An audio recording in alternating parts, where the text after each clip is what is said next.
अस्सलाम वालेकुम दोस्तों, पिछली वीडियो में आपने देखा था कि हम खपलू पैलेस तक पहुंच चुके थे। 16 अगस्त की सुबह खपलू की वो ठंडी हवा, वो खामोश वादी और वो एहसास कि शायद खपलू दिल से कभी भी ना निकल पाए।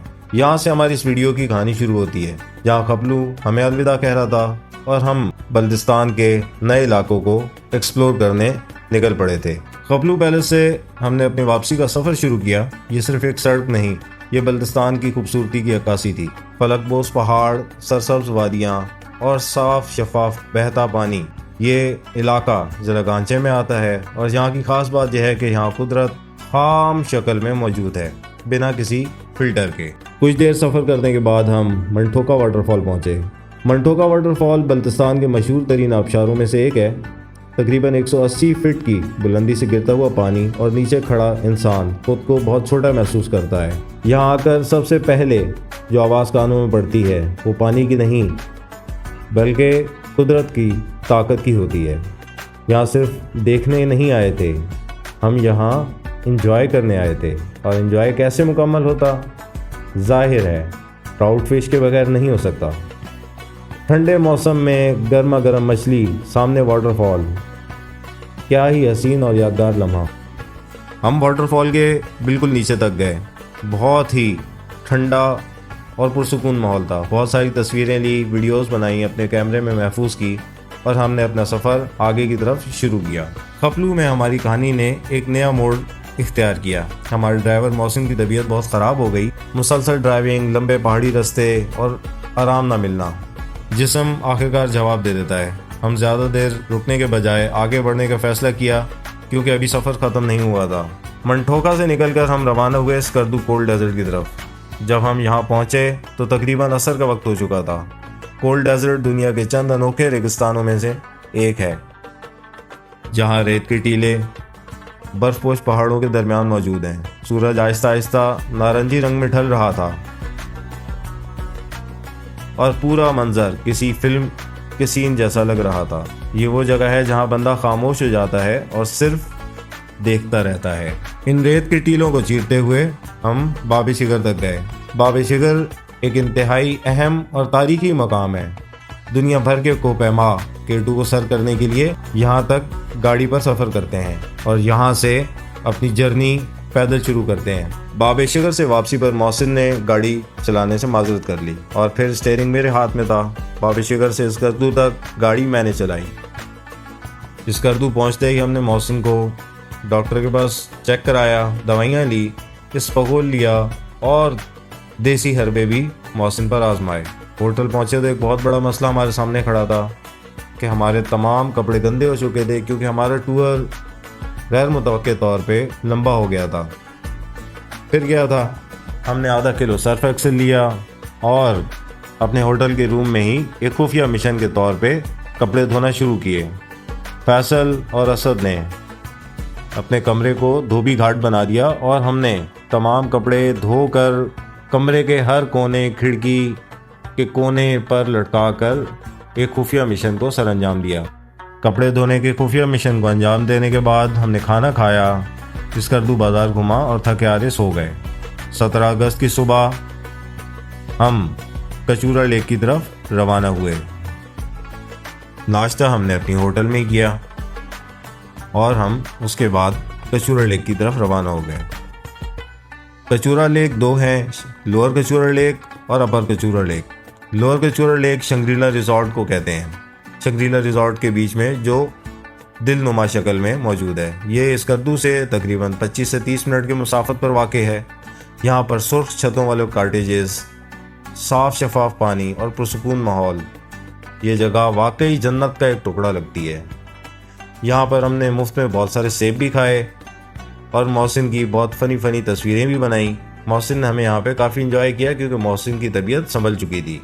शंग्रीला रिजॉर्ट में पाकिस्तान इंटरनेशनल एयरलाइन का एक पुराना ATR जहाज़ भी मौजूद है, जो कि इमरजेंसी लैंडिंग के दौरान रनवे से उतर गया था, जिसको बाद में ख़रीद कर होटल में कन्वर्ट कर दिया गया। यहाँ पर चाय पीने के बाद हमने अपना सफ़र अपर कचूरा की तरफ शुरू किया। अपर कचूरा लेक कुदरत की खालिस तख्लीकात में से एक है। यहाँ किसी किस्म की कोई बनावट नहीं, कोई शोर शराबा नहीं, और ना जीप वालों का रश है, ना होटल वालों का रश है। इंतहाई पुरसुकून माहौल। और यहाँ पे मकामी बच्चे बहुत सपोर्ट करने वाले और इन्जॉय करने वाले थे। हमने यहाँ पे किश्ती में भी सफ़र किया। मकामी बच्चों को झील में तैरते देखा। हमें तो तैराकी नहीं आती थी, लेकिन मोहसिन को लाइफ जैकेट पहनाकर पानी में धक्का दे दिया, जिसके बाद मोहसिन की हालत फिर से ख़राब हो गई। मोहसिन को मकामी बच्चों ने पकड़ा और किनारे पर लेके आए। हम तो खैर किनारे पर ही रहे, पानी के किनारे पर एंजॉय करते रहे और बेशुमार तस्वीरें बनाई। बहुत एंजॉय किया, बहुत मज़ा आया और एक इंतहाई यादगार दिन बन गया हमारे लिए। यहाँ एक बात काबिल गौर है कि जहाँ पर सड़क बनी हुई है और सयाहत के शौकीन लोग बआसानी पहुँच जाते हैं, वहाँ पे कचरा आलूदगी बहुत ज़्यादा बढ़ जाती है। अपर कचूरा लेक तक सड़क नहीं है, पैदल जाना पड़ता है। तो यहाँ पे कुदरत अपनी असली शक्ल में मौजूद है। इंतहाई साफ़ शफाफ पानी, हरियाली, वहाँ पे किसी किस्म का कोई कचरा नहीं था। तो देखकर बहुत खुशी हुई। बहुत ज़बरदस्त व्यू था। काफ़ी थक चुके थे तो वापसी का इरादा किया। जोग्राफियाई लिहाज से स्कर्दू इंतहाई हसास मकाम है पाकिस्तान और भारत के लिए।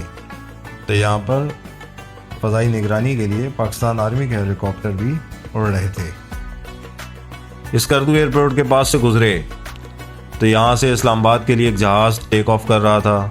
हमारे कैमरे की आंख ने इसे कैद कर लिया। बहुत ही दिलफरेब मंजर था। स्कर्दू एयरपोर्ट इस वक्त इंटरनेशनल एयरपोर्ट का दर्जा रखता है और यहाँ पर इंटरनेशनल फ़्लाइट्स भी लैंड करती हैं। पहाड़ों से मोहब्बत रखने वाले शौकीन लोग स्कर्दू एयरपोर्ट पर टेक ऑफ और लैंड करते हुए बहुत ज़्यादा वीडियोस बनाते हैं और इस मंज़र को कैद करते हैं। 17 अगस्त को हमने अपने टूर को ख़त्म करने का फ़ैसला किया और 18 अगस्त को वापसी का इरादा था। ईद उल अज़हा करीब आ चुकी थी और स्कर्दू से वापसी पर आसान काम नहीं था। तमाम बसें फुल, कोस्टर फुल, बस दफातर के चक्कर, फ़ोन कॉल्स, लेकिन कहीं से हमें सीट नहीं मिल रही थी। असद और फैसल तो कह रहे थे कि चलो स्कर्दू में ईद मना लेते हैं, लेकिन मुझे मालूम था कि जलील मैं नहीं होना है दोनों के घर पे। आखिरकार एक कोस्टर वाले का पता चला जो कैडेट कॉलेज के बच्चों को इस्लामाबाद ले जा रहा था। हम उसके घर गए और किस्मत ने साथ दिया कि 2 सीट्स और एक फोल्डिंग सीट हमें मुयस्सर आई। इस मौके को हमने गनीमत जाना और फ़ौरन सीट बुक करवाई। मैंने सोचा कि इसी पर इत्तफ़ा करते हैं और मैं फोल्डिंग पर बैठ जाऊंगा। खैर सफ़र तो बहुत मुश्किल हो गया। फोल्डिंग सीट बहुत छोटी थी। असद और फैसल तो इस सीट पे प्रॉपर सुकून से बैठे रहे। खैर जगलोट तक हमने सफ़र किया। जगलोट पर आकर गाड़ी रुक गई। रात का खाना खाया और आगे चिल्लास के हालात ख़राब थे, तो कोस्टर वाले ने कहा कि अब हम सुबह तक यहीं क़याम करेंगे, सुबह निकलेंगे। जगलोट अस्तक नाले के पास हम होटल पर रुके। रात भर मच्छरों में गुजरी। नींद तो बिल्कुल नहीं आई। पूरी रात जगलोट के रोड पर वॉक करते रहे। सुबह सवेरे हमारा सफ़र दोबारा शुरू हुआ और दिन में बाबूसर टॉप पहुँचे। बाबूसर टॉप पर रुके, लेकिन अफसोस के साथ कहना पड़ता है कि वहाँ सफाई का शदीद फुकदान था।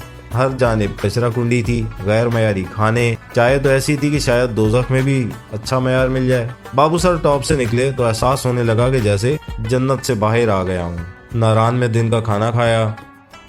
मेरा टूर का तजर्बा जितना भी रहा है, बाबूसर टॉप, नारान, यहाँ पर आवाम का और सयाहों का बहुत ज़्यादा रश हो चुका है। तो यहाँ पर खाने का मयार, सफाई का मयार का ख़ास ख्याल नहीं रखा जाता।